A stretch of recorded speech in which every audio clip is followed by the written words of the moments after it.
Yoga, an ancient practice rooted in the very fabric of Indian culture and spirituality, has undergone a remarkable transformation.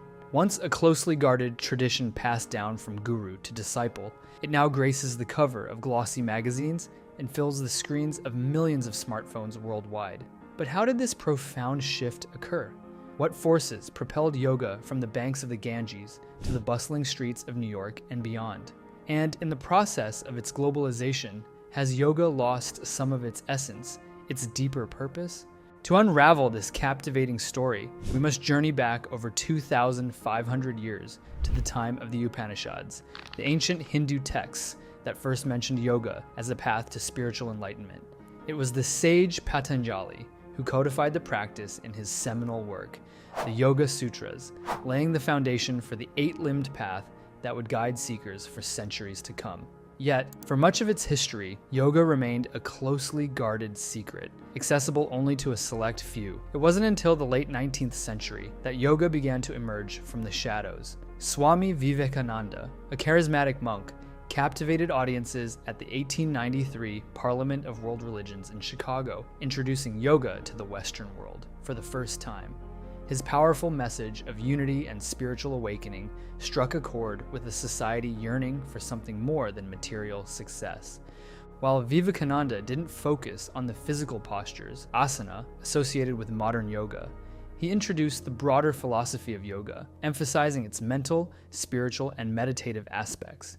His teachings in Chicago laid the foundation for yoga's popularity in the West, highlighting the practices of Raja Yoga, the path of meditation, and Karma Yoga, the path of selfless service. Vivekananda paved the way for a new generation of yogis who would carry the flame further. Among them was Indra Devi, a woman who defied convention and brought yoga to the heart of Hollywood. In 1947, she opened one of the first yoga studios in the West, attracting celebrities and intellectuals alike. Devi's influence was a catalyst for the growing popularity of yoga in America, setting the stage for the explosion of interest that would follow. The 20th century saw the rise of modern yoga pioneers like BKS Iyengar and K. Patabi Jois, who developed their own styles and attracted devoted followers worldwide. Their teachings emphasized the physical aspects of yoga, the asanas or postures, which resonated with a Western audience increasingly focused on health and fitness. As yoga gained traction, a new industry emerged, with teacher training programs, certification standards, and a growing network of studios and retreat centers. The turn of the millennium marked a tipping point in yoga's global ascent. In 2001, the United Nations declared June 21st as the International Day of Yoga, recognizing its universal appeal and potential to promote well-being. Governments around the world embraced yoga as a tool for public health, with some even integrating it into school curricula. But as yoga's popularity soared, so too did concerns about its commercialization and commodification. Designer yoga clothing lines, trendy accessories, and Instagram-worthy destinations became the new currency of the yoga world.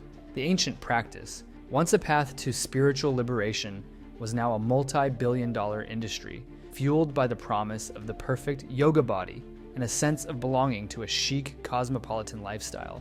Critics argue that this commercialization has led to a watering down of yoga's essence, with the physical postures taking precedence over the philosophical and ethical teachings at its core.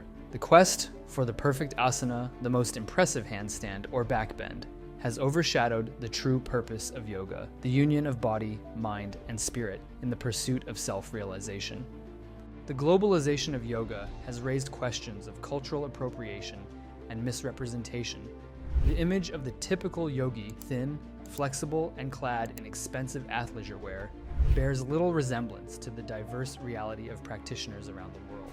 The ancient wisdom of yoga, rooted in Indian philosophy and spirituality, is often reduced to a series of hashtags and slogans, divorced from its cultural context. In recent years, the rise of social media has further complicated yoga's evolution. Perfectly poised poses flood our feeds, belying the true challenges and rewards of a dedicated practice. Influencers and celebrities endorse yoga as a panacea for all of life's problems, while glossing over the hard work and discipline required to reap its benefits.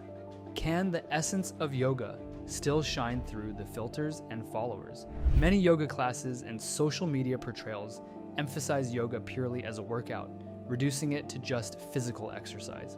Traditional yoga, which includes mindfulness, meditation, and ethical principles, yamas and niyamas, often gets lost in favor of trendy, high-energy flows meant to burn calories or build muscle. In contrast, traditional yoga teachers and schools emphasize that yoga is a lifelong practice that goes beyond physicality. They focus on breathing techniques, meditation, ethical behavior, and inner transformation, reminding practitioners that yoga is ultimately about mental and spiritual progress rather than physical perfection.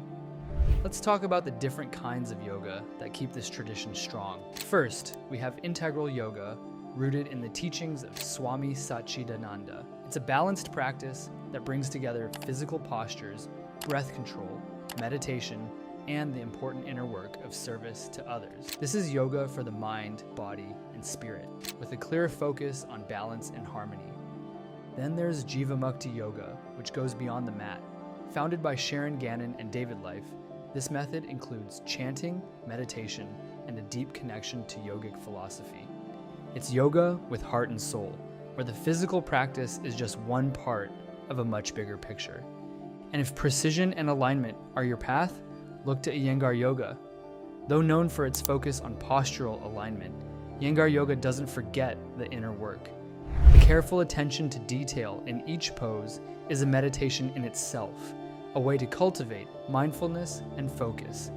Then there's Kundalini yoga, which dives into the mystical. It's designed to awaken energy at the base of the spine and move it through the body's energy centers, or chakras.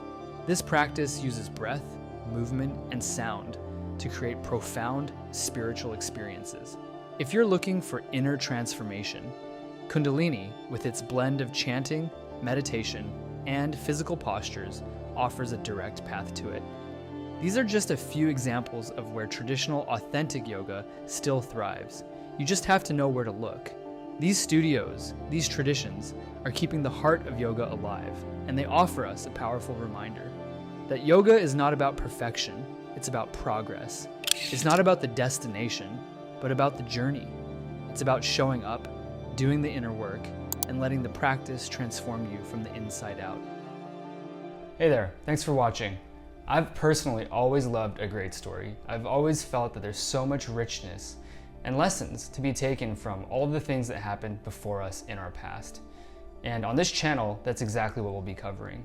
All of the social, economic, and cultural contributions of all the different countries and societies that came before us on this planet. So if you liked what you saw and you want to see more, click subscribe and I'll see you in the next one. Thanks.